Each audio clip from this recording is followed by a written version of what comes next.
Eu quero ler com vocês Eclesiastes capítulo 7, versículo 1 e 2. A palavra de Deus nos diz assim: melhor é a boa fama do que um unguento precioso, e o dia da morte melhor que o dia do nascimento. Melhor é a casa onde há luto do que ir à casa onde há banquete ou festa, pois nela se vê o fim de todos os homens e os vivos que o tomem em consideração. Vamos orar mais uma vez, meus irmãos.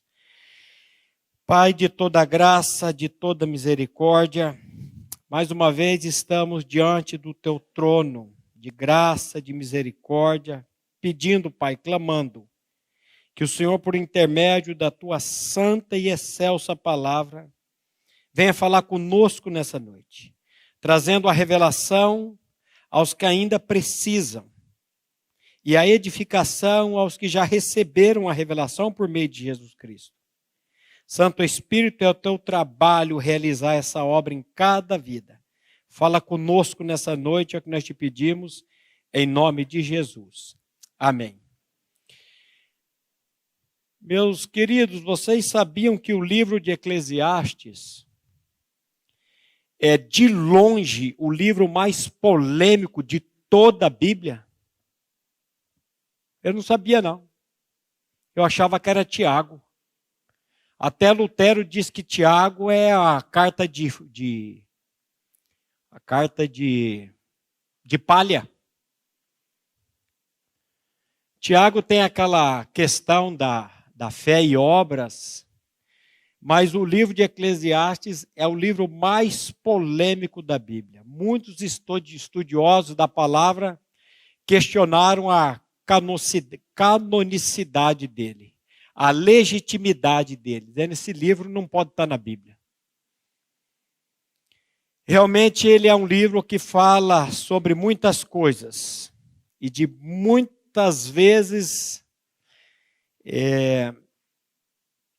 quando você lê Eclesiastes, aquilo não soa bem aos nossos ouvidos, que ele fala cada coisa aqui.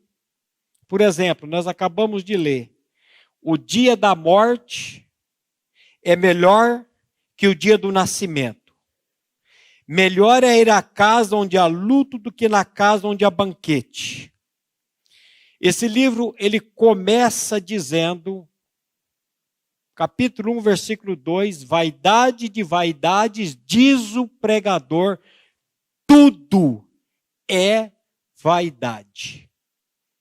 Você fala, que exagero. Como assim? Tudo é vaidade? Essa palavra vaidade significa vapor, vacuidade, correr atrás do vento. Já correu atrás do vento alguma vez? Postando corrida com o vento?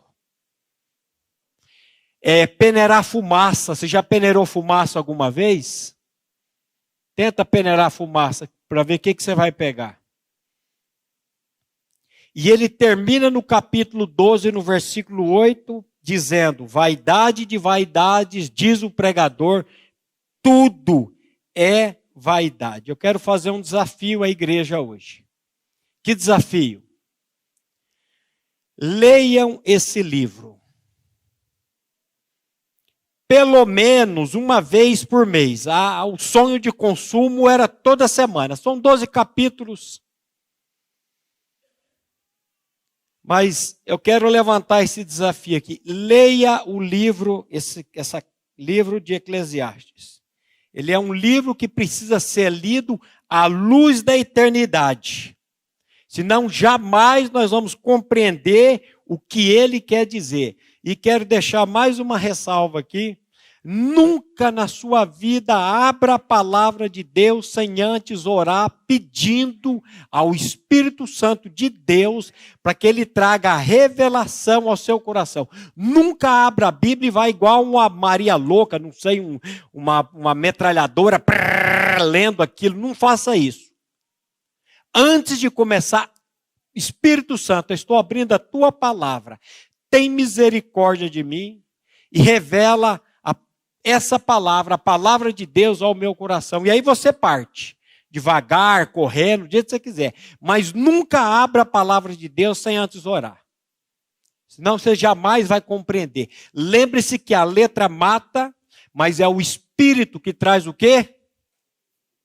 Vida. Então esse livro precisa ser lido à luz da eternidade. Eu não posso lê-lo olhando para o passado, eu não posso lê-lo olhando para o presente, eu não posso lê-lo olhando para o futuro, ainda que ele fale do passado, do presente e do futuro. Esse é um livro, essa semana eu li ele todo, livro maravilhoso. Eu preciso ler esse livro com a eternidade do lado. Mas como é que eu vou colocar a eternidade do lado, pastor Maurício? Não tem jeito.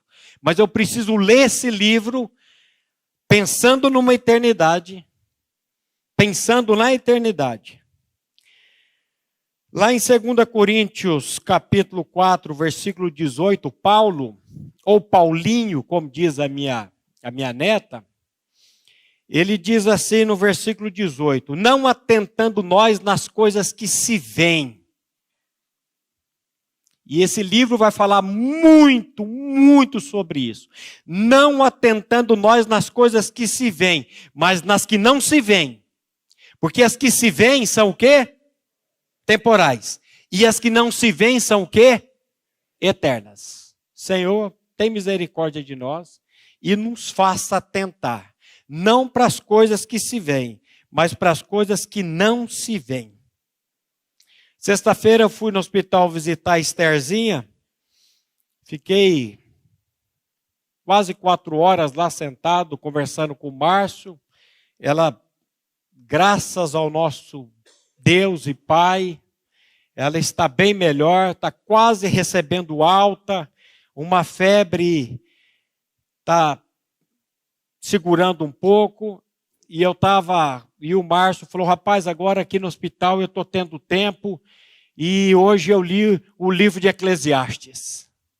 Eu falei, epa, que isso? Acabei de ler o livro hoje, agora chega aqui, que livro espetacular, que livro maravilhoso. Eu falei, vou falar um pouquinho sobre ele, se Deus permitir, domingo à noite com a igreja. Então, mais uma vez, leia esse livro, meus irmãos. Comece hoje ainda, se der. No decorrer desse livro, ele vai tratar dessas vaidades. No capítulo 2, ele vai falar das vaidades das possessões. No mesmo capítulo, ele vai falar da vaidade da sabedoria. Depois ele vai falar da vaidade do trabalho. E depois ele vai partir sobre as tribulações da vida. Outra coisa que nós não queremos também passar por tribulações e aflições, mas Jesus diz que no mundo vocês vão ter o quê? Tribulações e aflições. Mas tende, eu fico doido com esse cristianismo Disney World que é pregado aí no mundo. Venha para Jesus e vai acabar seus problemas. Venha para Jesus e você não vai ficar doente. Venha para Jesus e você vai ficar rico. Eu olho a vida de Paulo, eu olho a minha vida, eu olho a vida de tantos irmãos passando pelo vale da sombra da morte, mas sem temor nenhum, porque eles sabem que o Senhor está com eles. Oh, isso é maravilhoso, meus irmãos. Mas tem um versículo que me chama muita atenção. O capítulo 3, o versículo 15. O texto diz assim, o que é, já foi. E o que há de ser, também já foi. Deus fará renovar-se o que se passou. Quando eu saio daqui para governador Celso Ramos, e essa semana, se Deus permitir, estaremos de viagem, e eu vou aqui na 445, e eu falo para minha mulher às vezes, nós já estamos voltando. Eu estou indo na rodovia aqui, mas parece que eu já estou vendo eu voltando. Às vezes é 5 dias, às vezes é 15 dias, às vezes é 20 dias, às vezes é 20 e poucos dias. Como que as coisas estão passando? Você já percebeu? A Bíblia diz que tudo passa e nós voamos. Lembrei desse texto agora. Mas eu quero hoje tratar com vocês, com a igreja, sobre a importância de você atentar para o dia da sua morte. da sua morte física. Os cristãos antigos, eles diziam assim: pensai na morte, irmão. Pensai na morte, irmão. Esse negócio de morte é uma coisa tão cabulosa, tão... o que será depois que eu sair desse mundo? Mas a palavra de Deus, ela trata muito sobre isso. A nossa geração, ela evita de pensar na morte ou sobre a morte. Mas, meus queridos, a morte é uma realidade inevitável. Lembra da frasezinha que eu já ouvi alguns anos atrás de um pastor anônimo? Quem é você? Quem sou eu? Quem somos nós? Uma encomenda que a parteira enviou para o coveiro e a qualquer segundo esta encomenda pode chegar. O dia que eu nasci, sempre falo isso, o dia que eu nasci, dia 15 de junho de 1970. Essa semana eu completei 53 anos de vida, graças ao bom Deus. O dia que eu nasci, a parteira já gritou para o coveiro: mais um, aguenta que já já ele chega aí. E eu estou chegando, meus irmãos. Eu estou chegando. A minha hora, não sei quando vai ser. Queria saber, já perguntei para Deus, ele não me respondeu não. E eu queria que você atentasse isso essa noite. Como é que está a sua vida diante de Deus? Foi tão triste, segunda-feira está lá no velório do Antônio, esposo da nossa irmã Aline, 42 anos, um infarto fulminante. E eu disse para ela lá, que tristeza, minha irmã. Que coisa triste isso. Um filho de 3 anos, uma filha adolescente. Mas nós temos que lembrar que a morte, ela veio por um homem. Você lembra de Romanos 5,12? Por um só homem entrou o pecado no mundo, pelo pecado a morte existe, só existe por causa do pecado de Adão. Assim também a morte passou a todos. A quantos? Então aqui não vai sobrar nenhum. Porque todos pecaram. Nós estávamos em Adão quando Adão pecou. O pecado entrou e a morte entrou. Então, a morte, ela é consequência do pecado. Aqueles que mais amaram a vida e mais sabiamente a viveram, foram aqueles que mais refletiram sobre a morte. Olha que frasezinha. Esqueci de colocar, ele está aqui embaixo, o autor. Aqueles que mais amaram a vida e mais sabiamente a viveram, foram aqueles que mais refletiram sobre a morte.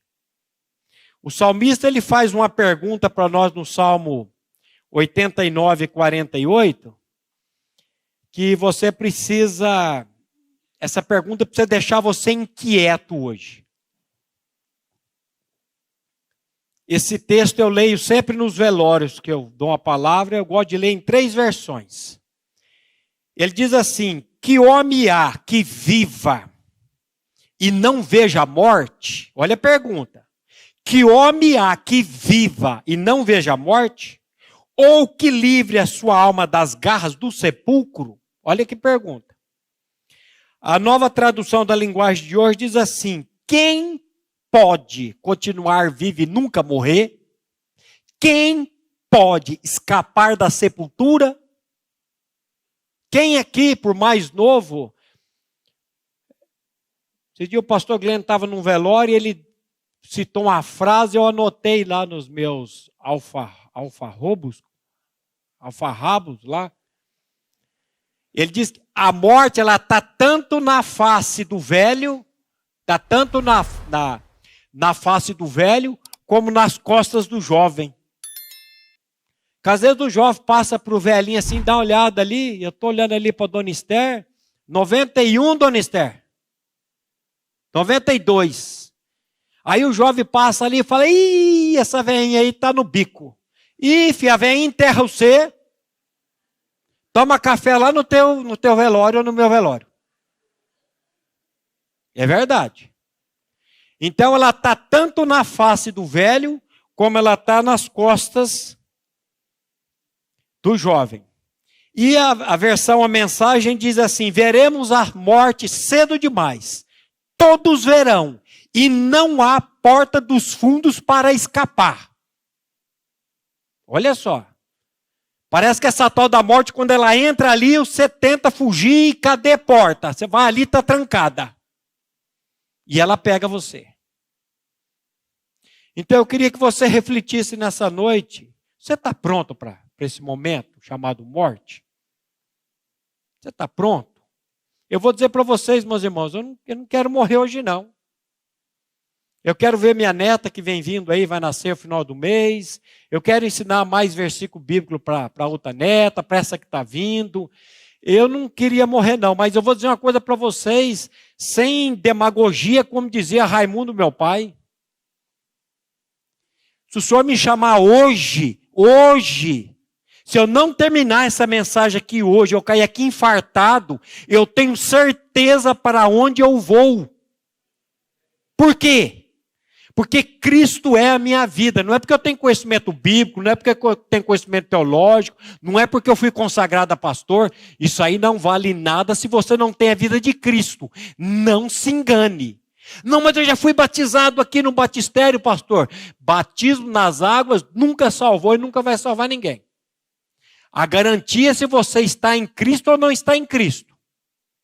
E nós vamos chegar lá. Espero que você não saia para ir no banheiro na hora que eu for falar sobre isso também.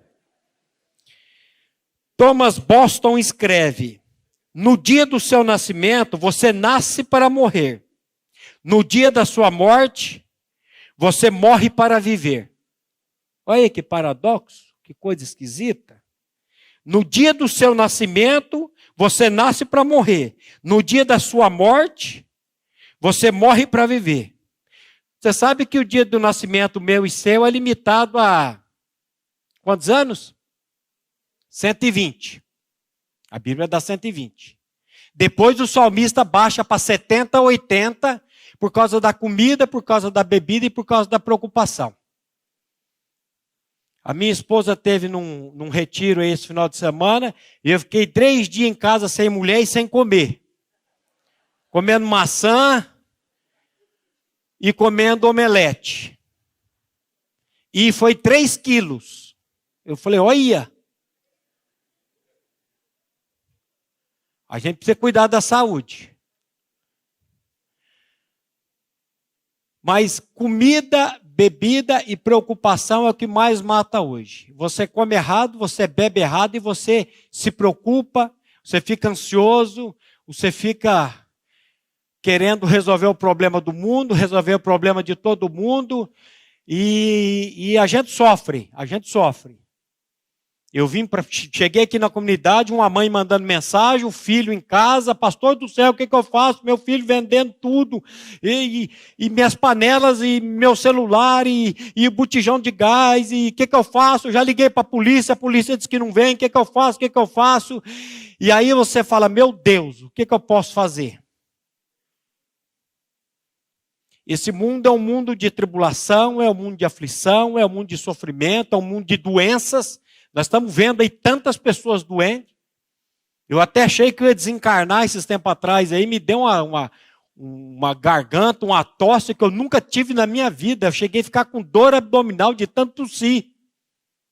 Tomei remédio, o remédio acabou, continuei. Depois comecei tomando de novo. Hoje, se Deus quiser, acaba o último antibiótico. E em nome de Jesus, chega de... Mas nós vivemos num mundo de doenças. Nós vivemos num mundo que jaz no maligno, meus irmãos. E nós precisamos nos revestir das armas da luz, como diz a palavra de Deus.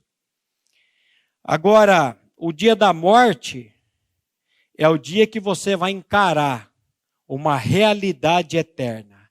Essa conversa fiada, essa conversa mole de que morreu, acabou, já ouviu isso?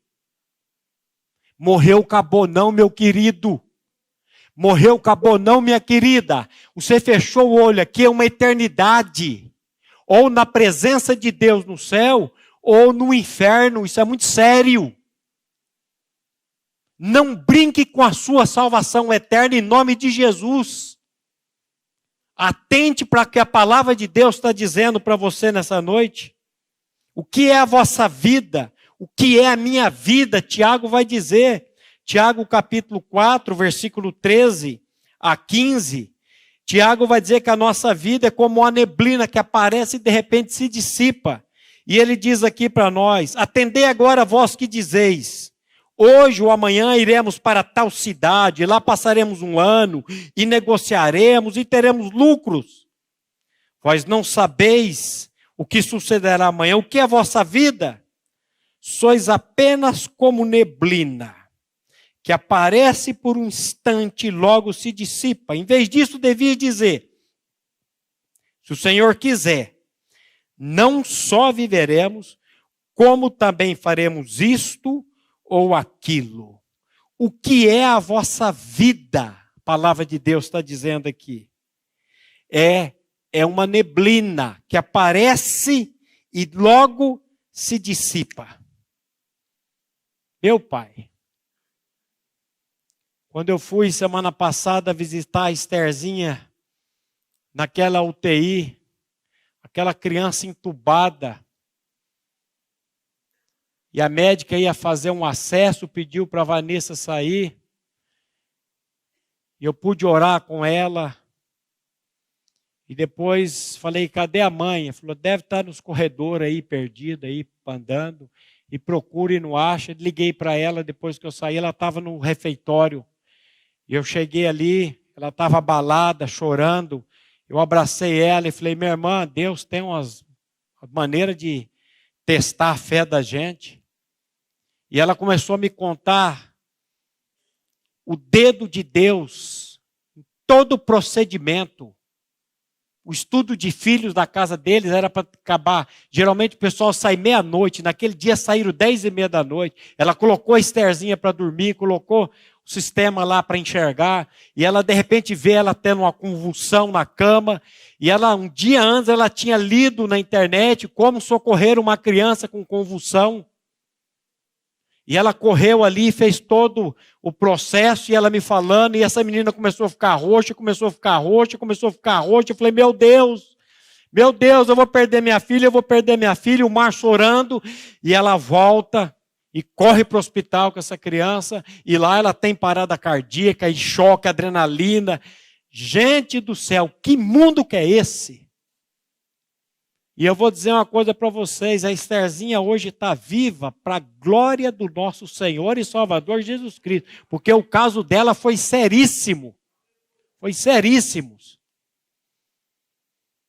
Mas nós temos um Deus que é um Deus de vida. O que é a vossa vida? É uma neblina que aparece e de repente se dissipa. Não fique pensando, você que é jovem aí, eu estou vendo alguns jovens ali, no fundo. Não fique pensando que morte é coisa de velho, não. Jovem morre também. Criança morre.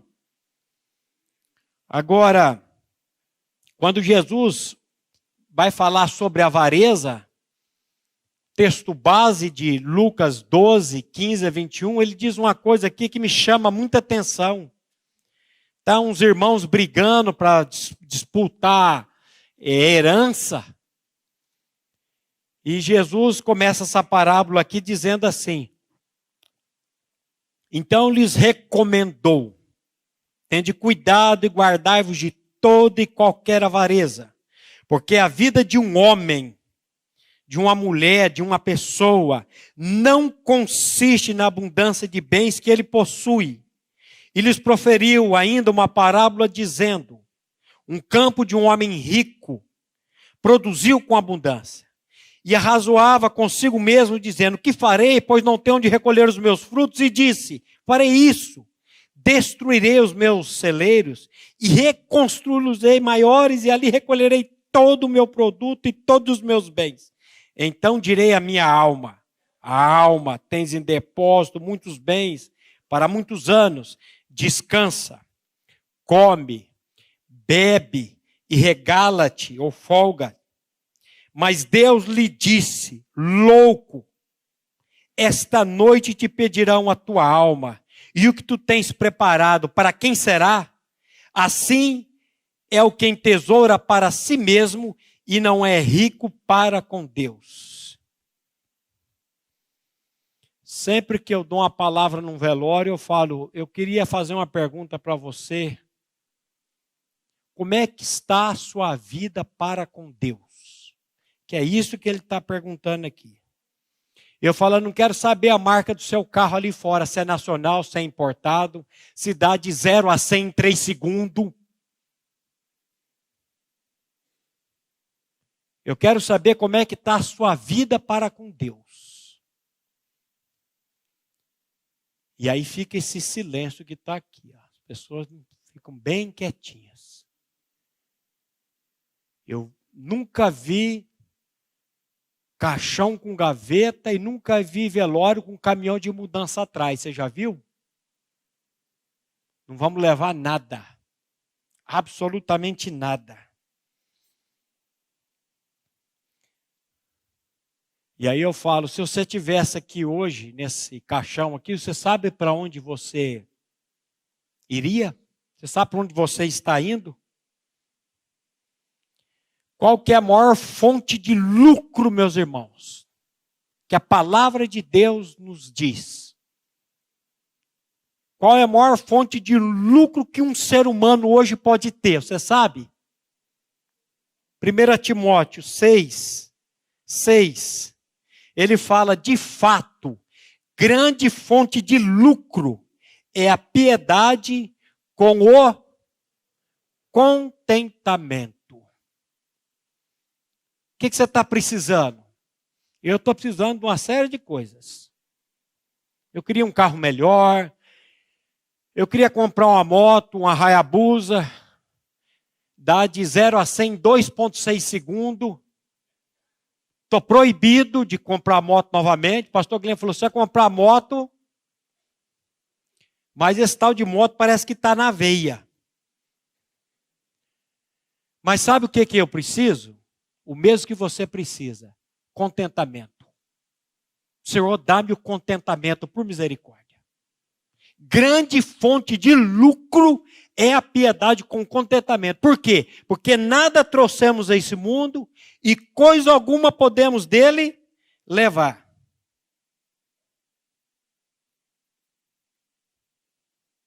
Tendo sustento e com que nos vestir, estejamos contentes. Ora, os que querem ficar ricos caem em tentação e cilada, e em muitas concupiscências insensatas e perniciosas, as quais afogam os homens na ruína e na perdição, porque o amor ao dinheiro é a raiz de todos os males. E muitos nessa cobiça se desviaram da fé e a si mesmos se atormentaram com muitas dores. Meu Deus. O problema não é a riqueza. A riqueza, quando está no bolso, não tem grande problema. O problema é quando ela está no coração. E os que querem ficar ricos caem em tentação, em cilada, em concupiscências insensatas e perniciosas, as quais afogam os homens na ruína e na perdição. Paulo, falando com o filho dele na fé, no versículo 12, ele continua dizendo assim, tu, porém, homem de Deus, foge destas coisas, antes segue a justiça, a piedade, a fé, o amor, a constância e a mansidão. Combate o bom combate da fé, toma posse da vida eterna, para a qual também foste chamado, e de que fizeste a boa confissão perante muitas testemunhas. Tu, porém, homem de Deus, foge dessas coisas. Segue a justiça, a fé, o amor, a paz, a constância.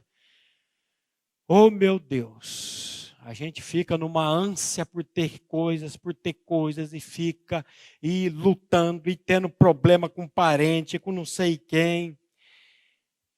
Qual que é a pedagogia de trocar a festa pela casa do luto? O texto vai dizer, na casa do luto se vê o fim de todos os homens.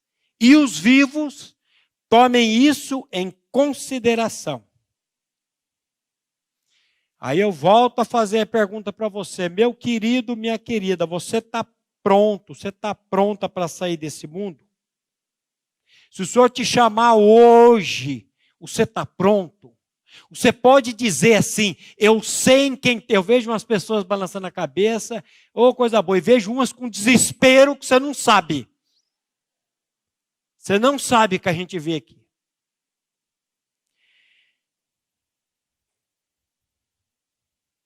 Então, você está pronto para sair desse mundo? Você pode dizer como Paulo disse, eu sei em quem tenho crido e estou bem certo que Ele é poderoso para guardar o meu tesouro até o dia final? Ou você é uma Maria mole, uma coisa amorfa que não tem sustentação nenhuma? Quando descobre um diagnóstico, quando fica numa angústia e fica morre mais rápido porque o psicológico arrebenta com você?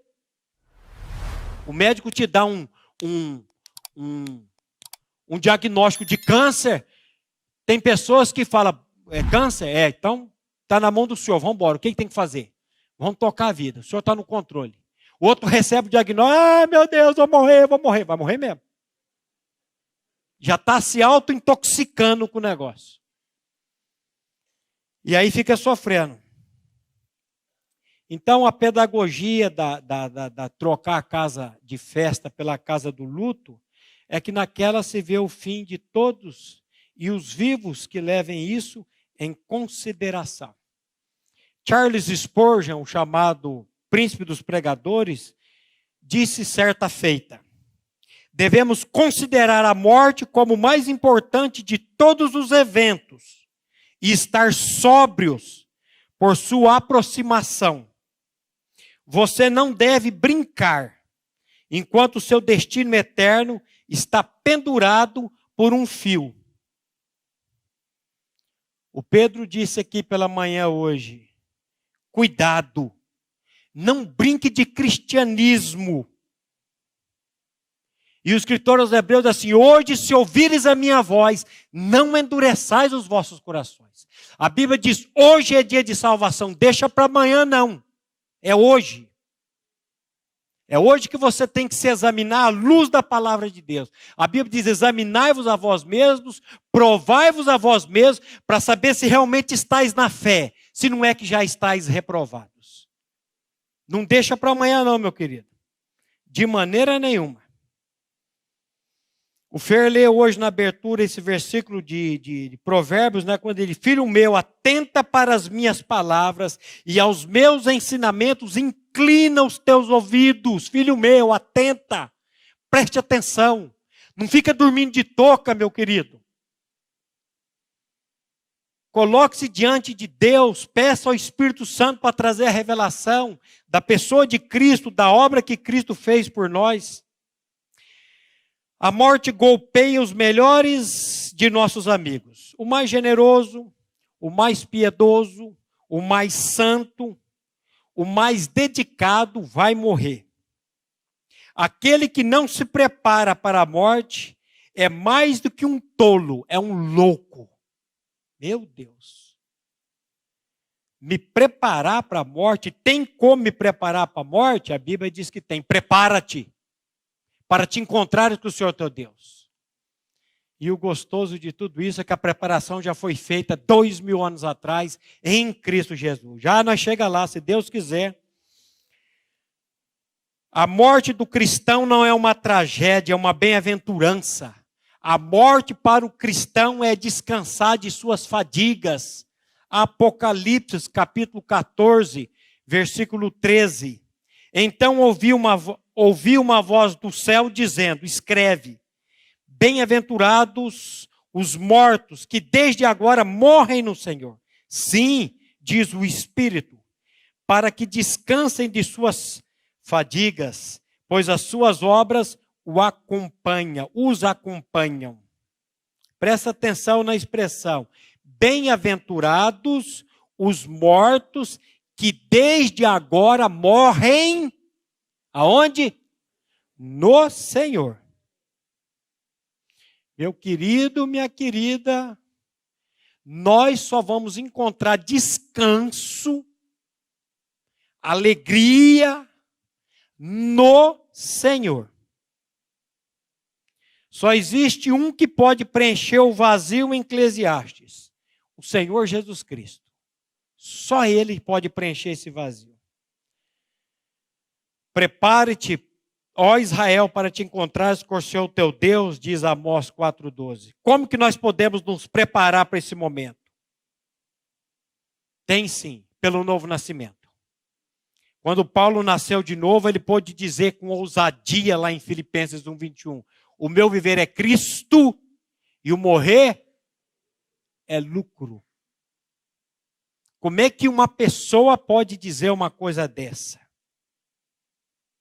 Ele vai dizer no capítulo 1, versículo 23, que o partir com Cristo, ora, de um e de outro lado estou constrangido, tendo desejo de partir e estar com Cristo, o que é incomparavelmente melhor. E lá em 2 Coríntios 5,8, Paulo diz assim, entretanto, estamos em plena confiança, preferindo deixar o corpo e habitar com o Senhor. Oh, meu Deus! O que levou Paulo a dizer uma coisa dessas? A Bíblia fala que Paulo zombou da morte, Paulo tripudiou em cima da morte. Ele diz, onde está, ó morte, a tua vitória? Onde está, ó morte, o teu aguilhão? E por que Paulo disse isso?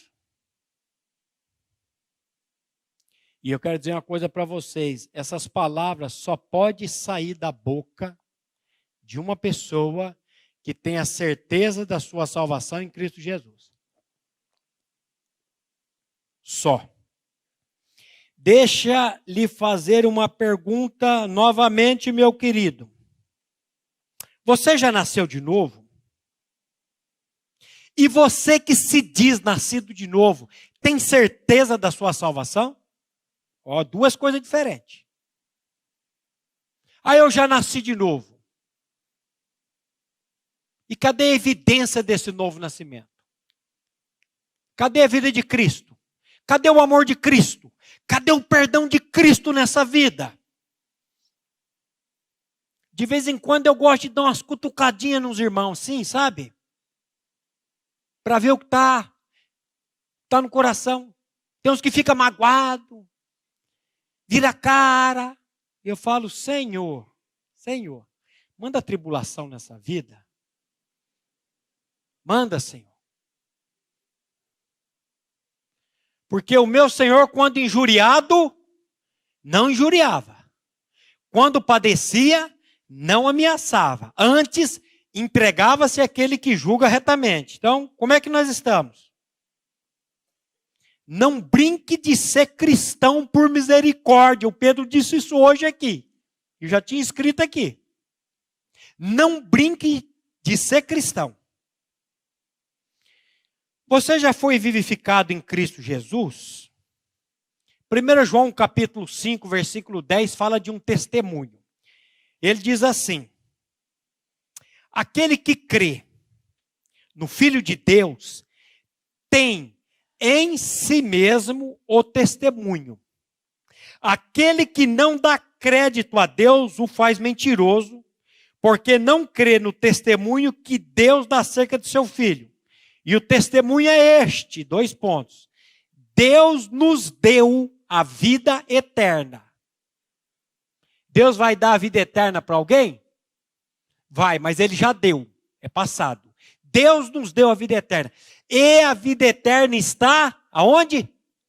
Em seu Filho. Quem que é o Filho de Deus mesmo? Jesus Cristo.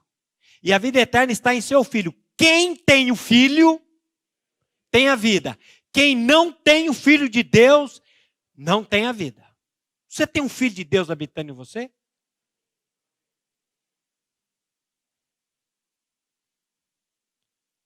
Eu preciso crer na obra que Cristo fez lá na cruz, que o Filho de Deus habita em mim. O que eu preciso fazer para ter o Filho de Deus? crer na obra consumada. Crer que naquela morte ele não estava sozinho. Eu estava com ele. Como? João 12:32, Jesus foi crucificado numa cruz no chão. E ele foi levantado. E o texto diz, e eu, quando for levantado da terra, todos atrairei a mim mesmo. O que Jesus atraiu lá na cruz há 2000 anos atrás? O meu pecado. O seu pecado. Você precisa crer nessa obra. Não adianta você saber. Você precisa, é verdade. Você precisa conhecereis a verdade e a verdade os libertará. É verdade, saibais, creais e entendais. Mas eu preciso saber que eu nasci com a natureza de pecado, eu nasci com um velho homem dentro de mim, e que Jesus veio para esse mundo para tirar de dentro de mim o meu pecado, o meu velho homem. E ele tirou esse velho homem lá na cruz. Como é que eu faço para estar em Cristo? Eu preciso crer, ficar crendo até crer e confessando a palavra de Deus. Eu estou crucificado com Cristo e vivo não mais eu, mas Cristo vive em mim. Não é por sentimento, é por confissão na palavra de Deus. A palavra de Deus está dizendo que Jesus, quando foi levantado naquela cruz, ele me atraiu no corpo santo dele. E eu morri com ele. A Bíblia diz, se alguém está em Cristo, é uma nova criação, é uma nova criatura. As coisas antigas já passaram e eis que tudo se fez novo. Jesus veio ao mundo para quê? Para criar esse tanto de religião que está no mundo aí, esse tanto de regras, esse tanto de princípios. Jesus veio para te dar vida, e vida é abundância. Jesus disse, o ladrão vem para roubar, o ladrão vem para matar, e o ladrão vem para destruir. Mas eu vim para que vocês tenham vida, e vida em abundância.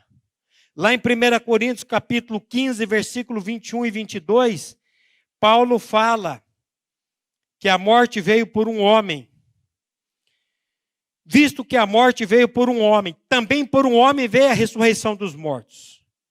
Porque assim como em Adão todos morrem, assim também todos serão vivificados em Cristo.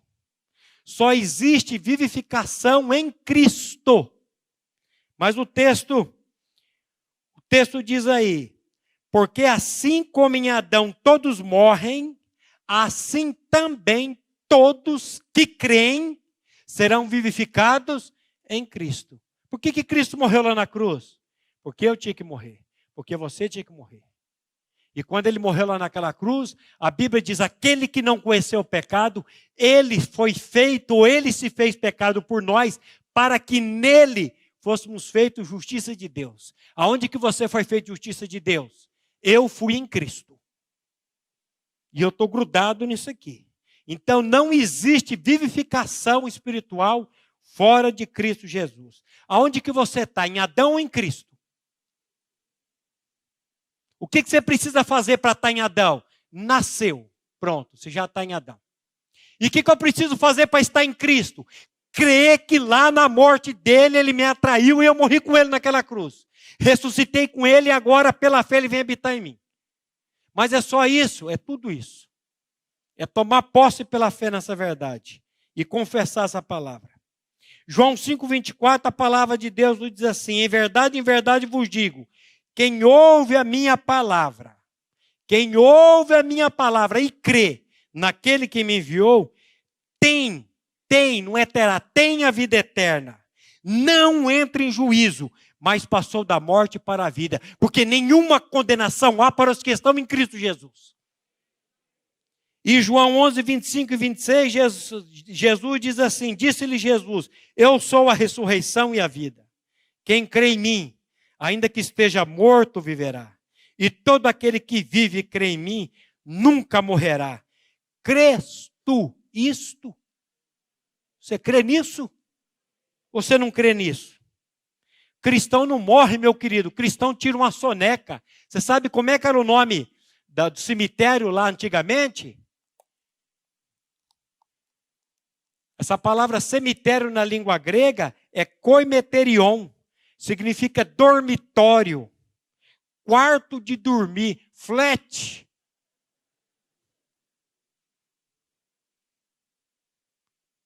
Não existe morte para o cristão, existe um sono. Se eu infartar hoje e morrer, daqui a um tempo, a Bíblia diz que os que morreram em Cristo, quando o arcanjo Miguel ressoar a trombeta de Deus, conforme diz a palavra de Deus, os que morreram em Cristo ressuscitarão primeiro. Depois os vivos, os que estiverem vivos, serão transformados no abrir e piscar de olhos. E nós vamos nos encontrar com o Senhor, lá na glória. Se eu for hoje, eu vou me encontrar com a minha filha, com a minha esposa, lá na glória, se encontrando com o Senhor nos ares. Sabe o que acontece? Você perde aquela paura da morte, aquela angústia da morte, aquele medo de morrer. Oh, coisa boa. Será que você pode dizer, como Paulo disse, o meu viver é Cristo e o morrer é lucro? Salomão, em sua jornada, ele parte, esse livro de Eclesiastes, espero que você leia, ele vai partir do berço à sepultura. Ele vai caminhar debaixo do sol. E debaixo do sol, sabe o que ele encontrou? Só fadiga. Só fadiga. Salomão foi o rei mais rico, mais sábio e que granjeou as maiores conquistas pessoais da história de Israel. Desfrutou de todos os prazeres que a vida pôde lhe proporcionar. Desde banquetes requintados a vinhos mais caros, desde roupas de grife, as aventuras amorosas mais quentes, Salomão não negou a si mesmo nenhum prazer. Você tem um versículo que me deixa, toca, é Eclesiastes 2:10. Esse versículo, ele diz assim: tudo o que desejaram os meus olhos, não lhes neguei. Você imagina um cara ter uma potência dessa? De tudo que os olhos viram e cobiçaram, ele não nega. Nem privei o coração de alegria alguma, pois eu me alegrava com todas as minhas fadigas. E isso era a recompensa de todas elas. Considerei todas as obras que fizeram as minhas mãos, como também o trabalho que eu, com fadigas, havia feito, e eis que tudo era vaidade e correr atrás do vento, e nenhum proveito havia debaixo do sol. Tudo que ele alcançou, meus irmãos, tudo que ele experimentou, tudo que ele jogou dentro do seu coração, sedento de prazer debaixo do sol, não pôde atenuar a sua ânsia por aquilo que estava acima do sol, que é Jesus Cristo, meus irmãos. Nada nesse mundo vai satisfazer essa ânsia que tem no ser humano, a não ser a bendita e excelsa pessoa de Cristo Jesus. Não existe. Deus havia colocado a eternidade em seu coração, e os prazeres deste mundo não passavam de vaidade. Vaidade das vaidades, tudo é vaidade. Nada, absolutamente nada neste mundo pode dar sentido à vida de uma pessoa, a não ser a pessoa, com letra maiúscula, eu coloquei aqui tudo maiúsculo, caixa alta, a pessoa de Cristo Jesus. Só Ele pode satisfazer o vazio de eternidade que está dentro de nós. Só um ser eterno pode satisfazer esse vazio de eternidade que está dentro de nós. E essa pessoa é Jesus Cristo. Casa de luxo, carro de luxo, mulher, que mais? Nada pode satisfazer. Salomão, um homem que teve mais de 700 mulheres e 300 concubinas. Um homem que teve tudo. E ele vai dizer: vaidade das vaidades, tudo é vaidade.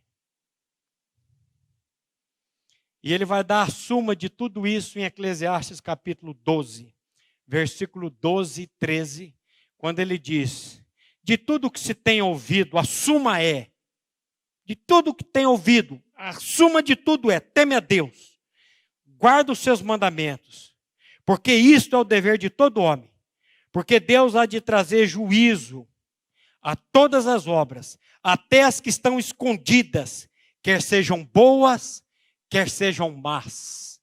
Tudo que você faz na surdina, tudo que você faz nas trevas, vai ser colocado à luz. Warren Wiersbe diz assim: ninguém é capaz de gozar as dádivas de Deus sem o Deus que concede as dádivas. Desfrutar as dádivas sem Deus, sem o doador, é idolatria, algo que nunca vai satisfazer o coração humano. Eu preciso dele, meu querido. Aqueles que mais amaram a vida e mais sabiamente a viveram, foram aqueles que mais refletiram sobre a morte. Não basta viver bem, é preciso morrer bem. A morte tem muito a nos ensinar sobre a vida. Um bom funeral nos ajuda a nos preparar para a morte. Um bom funeral. Eu não gostava de ir em velório, não. Mas sempre que eu tenho oportunidade, eu vou. E quando eu não prego, vou também. Que toda vez que eu olho para um defunto num velório, eu falo: Senhor, podia ser eu. E eu, pela graça de Deus, eu posso dizer: Senhor, eu estou pronto. Eu estou pronto porque o teu filho me basta. O teu filho já fez uma obra por mim e em mim. Nas palavras de Walter Kaiser Jr., temos mais pensamentos sombrios num funeral do que em celebrações festivas. Ó, temos mais pensamentos sóbrios num funeral do que em festa. Porque quando você está ali no velório, você pensa na sua morte também, né? Agora na festa, regada a comida, bebida e outras coisitas más, a gente acaba perdendo. É mais proveitoso irmos a um funeral do que irmos a uma festa. A morte nos leva a pensar na vida, uma vez que cada funeral alheio vislumbra o nosso próprio funeral. Há mais sabedoria num funeral do que em uma festa. E aí eu me lembrei desse texto quando eu estava aqui.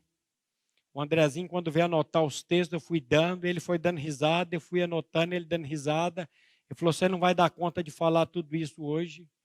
Quando Jeremias diz, Jeremias 9, 23 e 24, assim diz o Senhor: não se glorie o sábio na sua sabedoria, nem o forte na sua força, nem o rico em suas riquezas, mas o que se gloriar, glorie-se nisto, em me conhecer e saber que eu sou o Senhor, que faço misericórdia, juízo e justiça na terra, porque destas coisas me agrado, diz o Senhor. Onde que está a sua glória? Na sabedoria, na riqueza? No que está a sua glória? Na força? Você quer se gloriar? Glorie-se nisto, em me conhecer e saber que eu sou o Senhor. E só tem um jeito de você conhecer o Senhor. É por meio da palavra dele. Tenha tempo com a palavra de Deus diariamente. Você tem tanto Netflix para assistir, né? É Amazon Prime. É tanta coisa. Não seja nécio como aquele cara da parábola. Entretanto, a Bíblia não é contra a festa. Não é contra nos alegrarmos em um casamento, uma formatura, um aniversário. O próprio autor de Eclesiastes vai dizer que é bom, que diz que se alegrar neste mundo é um presente de Deus. No capítulo 2, 26, no capítulo 3, 12, no capítulo 3, 13, no capítulo 5, 18 a 20, ele vai falar sobre isso. Jesus inicia os seus milagres numa festa de casamento. E jamais se privou de ir a festas no Templo de Jerusalém. Concordo com John MacAllister quando escreve: não devemos confundir uma vida sábia com uma vida sombria.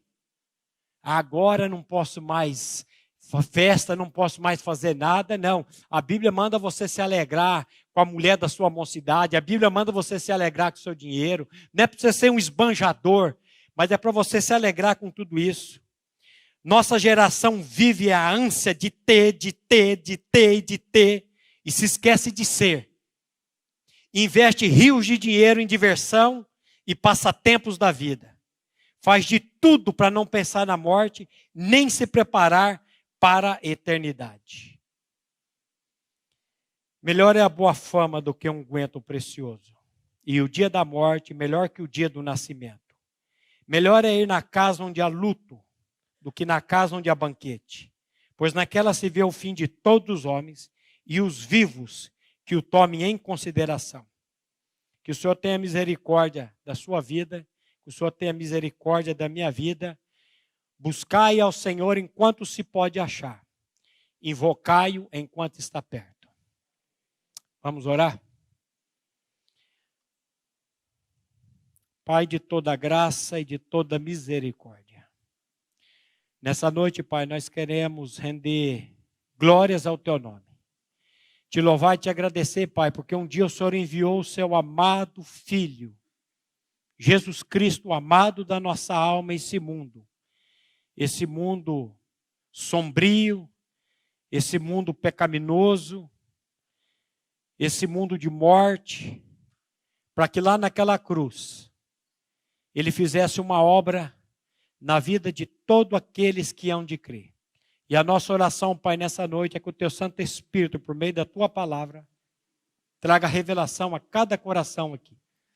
Pai, se tem alguém aqui que ainda não creu na suficiente obra de Cristo Jesus, na atração, na ressurreição, em Cristo Jesus, que o Teu Santo Espírito, Pai, faça essa obra essa noite com o único propósito: festa no céu, a glorificação e a exaltação de Cristo Jesus. É no nome dele, Pai, que nós oramos e agradecemos a Ti. Amém.